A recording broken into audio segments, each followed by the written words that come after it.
como que tu chegou até essa questão pública, né, de trabalhar, representar a prefeitura? Qual que é a tua trajetória? Eu sei que tu trabalhaste muito tempo e hoje é muito envolvido com a agricultura, né? O cultivo do arroz, assim, mais fortemente. Então, como que tu te direcionou a isso? Como que tu chegou a esse posto aí? Tá bem. Acho que tu resumiu o processo da burocracia do Brasil muito rapidamente. Assim, nas tuas palavras, tu foi muito claro nisso do quanto atrapalha isso ainda a nível Brasil. Mas eu quero te dizer que eu nasci dentro da lavoura de arroz, literalmente dentro de uma lavoura de arroz, né?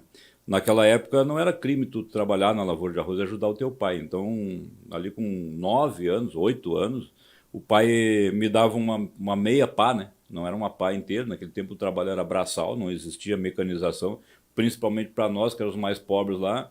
Coletadeira chegou muito depois. Então nós trabalhávamos cortando arroz, plantando de muda, com o dedo no barro ali, e também cortando de foice. Então o pai me dava uma meia pazinha que eu chegava do colégio e ia correndo para a lavoura. Eu fui criado pela minha avó, né? A minha mãe faleceu no parto e a minha avó que me criou.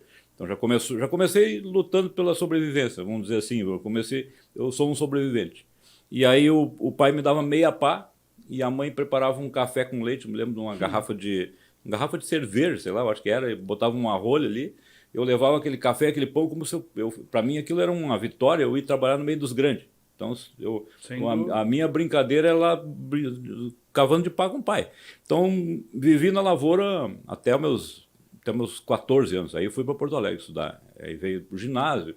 Eu sempre trabalhei, claro, meus pais não me obrigavam, era vontade minha, depois do colégio. Chegava do colégio ia trabalhar e conviver no meio deles. E não era crime. Né? Não? Hoje, se tu pegar um pai que está capinando um pátio aí e colocar o filho a capinar junto, é muito provável que alguém vai denunciar para o conselho tutelar que aquela criança ali está trabalhando. Então, tem umas desconformidades nas leis que eu não consigo E ao entender. mesmo tempo a gente não oferece alternativa. Exatamente. Aí na praça ele pode ficar até meia-noite Exato, lá sem fazer exato. nada. Então é um contexto. Mas vamos lá. Aí eu fui para Porto Alegre, nunca me adaptei com Porto Alegre. Não fiquei um fim de semana em Porto Alegre. O meu fim de semana era em Tapes. Eu ia, cuidava para o sábado, sexta ou sábado, para Tapes e voltava no domingo no ônibus das 8h30. Naquele tempo tinha ônibus das 8h30. Então eu voltava no último horário que podia voltar. Se tivesse carona para ir segunda-feira, eu voltava, porque eu literalmente não gostava. E aí eu acabei indo para o comércio. Acabei indo para o comércio e graças a Deus, não sei se pelo meu jeito de ser, eu acabei trabalhando 6 meses e já comecei a chefiar a equipe. Né? Uma pequena equipe que era uma filial aqui de uma empresa que revendia peças de tratores. E aí depois disso eu passei a gerente dessa empresa e aí depois passei para outra, fui para a Chevrolet. Aí sim, aí eu tive um crescimento assim rápido. Eu fui a gerente de vendas e aí fui Camaquã. Depois de Camaquã eu tive um curto período de tempo em Pelotas e aí fui para Santo Ângelo, onde eu fiquei 9 anos. De lá eu voltei, né? Voltei para cá e aí direto para a lavoura de arroz, né? Que era o meu sonho, plantar arroz.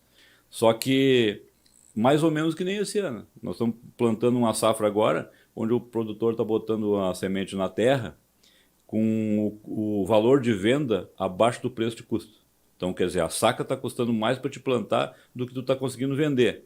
E eu, mais ou menos, foi isso que eu comecei lá em 99. Eu já entrei na briga sindical defendendo a lavoura. E aí eu digo o seguinte, não deu certo a lavoura, como não deu certo para muitos. Nós éramos 18 mil produtores e hoje são menos de 8 mil. Houve uma seleção natural. Como os engenhos de arroz, também houve uma seleção natural. Foram se modernizando uns grandes, os pequenos foram saindo do processo, e quem não tem terra tem que pagar 30% de arrendamento de terra, acaba saindo do negócio. Foi o que aconteceu comigo.